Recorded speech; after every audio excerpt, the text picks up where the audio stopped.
Alors on y va.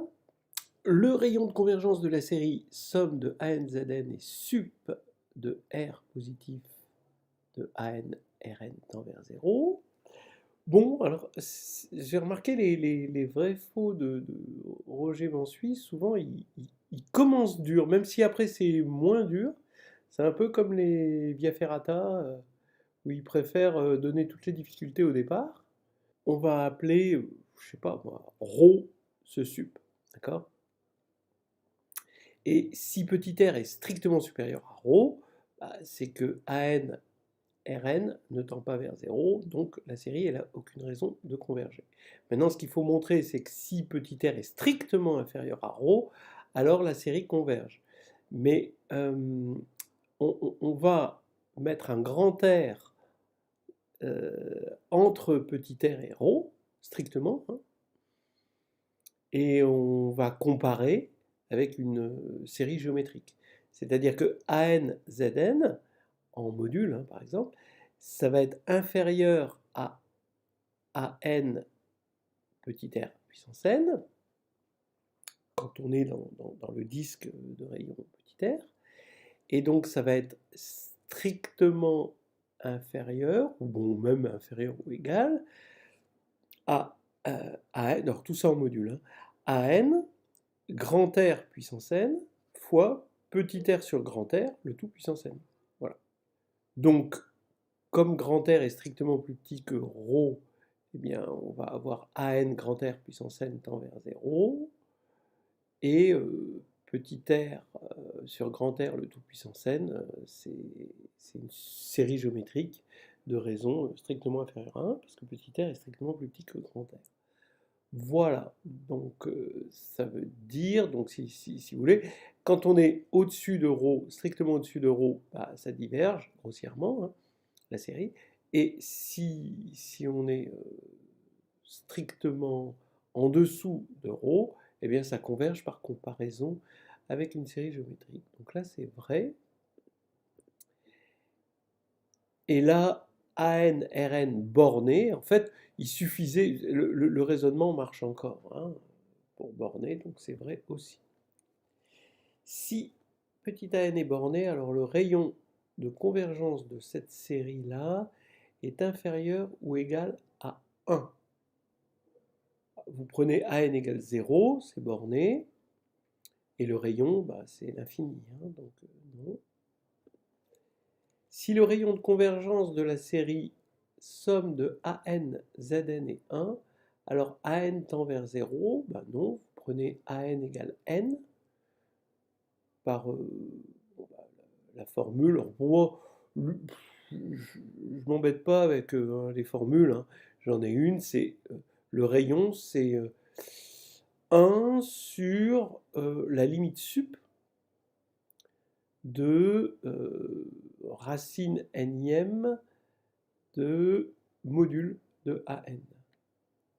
Voilà. Et donc, si AN égale N, ça va bien faire 1. Et donc, ça ne veut pas dire que la... Pourtant, c'est pas borné. Hein. Faux. Si le rayon de convergence de la série ici est R strictement supérieur à 1, alors AN tend vers 0.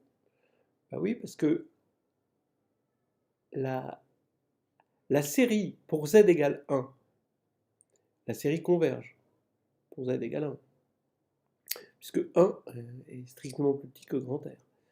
Donc ce qui veut dire que la série AN converge. Donc AN forcément tend vers 0. Donc c'est vrai.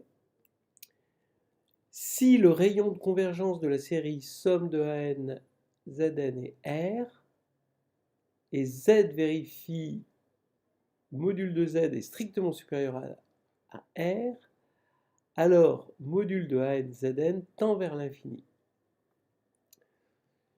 Alors là, je suis ennuyé parce que, en fait, si ça tend vers quelque chose, c'est vers l'infini. Mais c'est pas forcé de tendre vers quelque chose. C'est ça le problème. On peut imaginer, je sais pas moi, par exemple, AN égale 1 pour n pair, et AN égale 0 pour n impair. Donc là, on va avoir comme rayon de convergence 1, et au-delà de 1, ANZN ne tend pas vers l'infini, parce que pour les rangs impairs, on va avoir 0, et 0 ne tend pas vers l'infini, la suite nulle. Donc ça, c'est faux. Si AN est réel de limite plus l'infini, alors le rayon de convergence de cette série-là est plus l'infini. AN est réel, ben non, non, vous prenez AN égale N, le rayon de convergence c'est 1. Faux. Si AN est réel et vérifie AN sur N tend vers plus l'infini, alors le rayon de convergence de cette série est plus l'infini, bah toujours pas. Vous prenez AN égale N2, et avec la formule que je vous ai donnée tout à l'heure, hein, le rayon de convergence c'est 1. Le rayon de convergence de cette série-là, c'est limite de AN plus 1 sur AN. Donc là, je pense que c'est doublement faux. D'abord, c'est faux parce que cette limite, elle n'est pas forcée d'exister, alors que le rayon, il est forcé d'exister. Donc déjà, c'est faux. Puis ensuite, si ça existait, ce serait plutôt AN sur AN plus 1. Il y a deux erreurs. Le rayon de convergence de cette série, c'est 1. Alors on va reprendre la formule. Alors là, c'est bien adapté. On va prendre la limite de racine énième 1 sur racine énième de n puissance n. Donc là, c'est n. Donc ça, le rayon, c'est 0. Donc, c'est pas 1. Le rayon de convergence de ça, c'est 1. Bah oui, parce qu'on prend la limite sup. On fait 1 sur la limite sup, et la limite sup, là, ça va être 1. Quand on va faire la racine énième de 1, ça va faire 1. Donc là, c'est vrai. Le rayon de convergence de ça, c'est moins 1. Ben, un rayon de convergence, c'est strictement positif. C'est positif, on va dire, ou nul. Donc, là, c'est faux. Le rayon de convergence de cette série, c'est 1. Bon, de toute façon, on voit bien que c'est borné, non nul. Bon, donc ici, ça va être 1. Le rayon de convergence de cette série, donc c'est pas avec, est 0. Oui, alors toujours pareil. Bon, on peut prendre le critère de D'Alembert, et on voit que ça fait 0 quand on va faire AN sur AN plus 1. Ça tend vers 0, donc c'est bien 0. Le rayon de convergence de cette série est 3. Alors, si on décompose cette série en deux séries, on a 3 puissance moins n Zn qui va être effectivement une série entière de rayon 3, et l'autre qui est une série de rayon 2. Donc en fait, ça va être le min des deux, évidemment. Parce qu'entre les deux, il y en a une qui va converger, l'autre qui va diverger, donc globalement, la somme, ça va diverger. Donc c'est pas 3, c'est plutôt 2. Le rayon de convergence de la série si AN avec AN égale 1 si n est premier et 0 sinon est 1. Oui, parce que l'ensemble des nombres premiers est infini. Donc la limite sup, bah, ici, ça va être 1. Racine énième, ça va être 1. Et 1 sur 1, ça va faire 1. Donc là, c'est vrai. Le rayon de convergence des séries somme de ANZN est moins 1 puissance n. Oui, parce que le rayon de convergence ne dépend que du module. Donc, vrai. Le rayon de convergence, bah oui, ça dépend que du module, donc vrai. Là aussi, c'est vrai. Là, bah oui, parce que la limite sup de AN ou la limite sup de AN plus 1, ça va être la même chose, donc encore vrai. Le rayon de convergence, oui, parce que racine énième de n, ça fait 1, donc ici c'est identique, donc vrai. Là aussi, hein, parce que si AN est équivalent à BN, bah, racine énième de AN, c'est équivalent à racine énième de BN, donc vrai. Si R et R' sont les rayons de convergence de ces séries, avec AN est un petit taux de Bn, alors R est strictement supérieur à R'.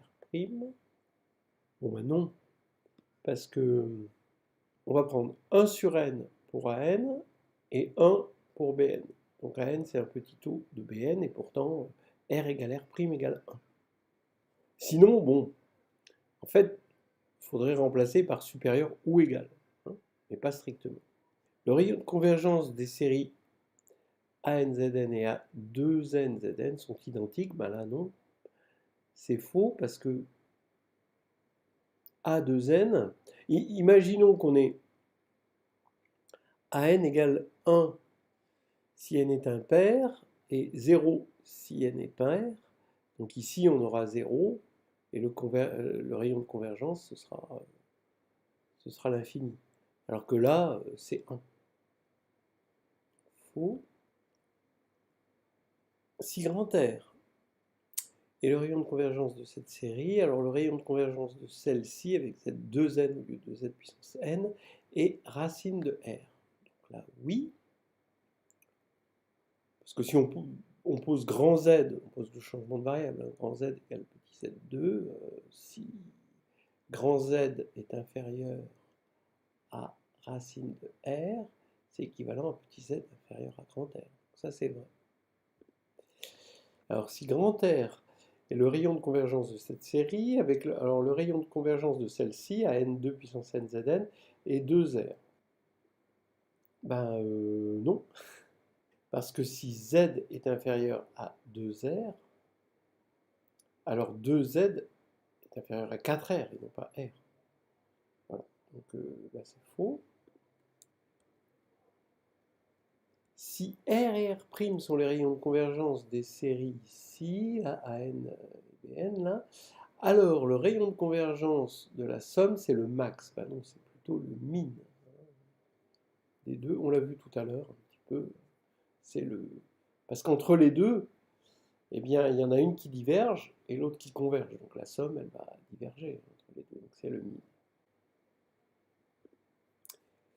Si R est le rayon de convergence de cette série-là, alors il existe Z dans C tel que module de Z égale grand R et la somme diverge. Ben non, il suffit de prendre AN égale 1 sur N. Donc grand R c'est 1. Et sur le cercle de convergence, sur le cercle voilà, du rayon de convergence, ben, ça converge, tout converge. Donc c'est faux. Si R est le rayon de convergence de la série ici, alors là, ça converge simplement sur l'intervalle ouvert moins RR, oui. Si R est le rayon de convergence ici, ben, converge uniformément, ben non, hein, on prend n égale n, et ça converge simplement, mais pas uniformément. Si R est le rayon de convergence, alors ça converge uniformément sur 0, R sur 2, ben oui. Bon, entre parenthèses, il faut faire deux cas, hein, soit R égale 0, dans ce cas-là, bon, bah, voilà, c'est 0 le rayon de convergence, donc ça ne veut presque rien dire, et R différent de 0. Mais bon, en tout cas, c'est vrai dans les deux cas. Si R est le rayon de convergence de cette série, alors elle est dérivable sur l'ouvert, bah oui, ça c'est tout à fait vrai. Une fonction de classe C infinie est développable en série entière, donc ça c'est faux, hein. Vous avez des contre-exemples avec l'exponentielle de moins 1 sur x2 prolongée en 0 par 0, donc là c'est faux. Si pour tout n la fonction ici est croissante, ah oui, si pour tout n an est positif, alors la fonction x donne somme de anxn est croissante sur son domaine de convergence. Bah non, parce que vous allez prendre la dérivée, ça voudrait dire que la dérivée est positive. Alors elle va être positive, oui, sur x positif, mais sur x négatif, il n'y a aucune raison.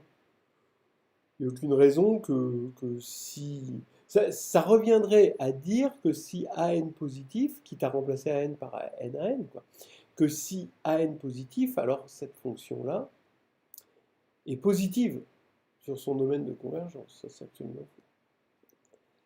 Une fonction développable en série entière sur moins R, R est de classe C infinie. Oui, ça c'est vrai. C'est un théorème. L'exponentielle est développable. Oui, ça c'est vrai. Bon, c'est avec AN égale 1 sur factoriel N.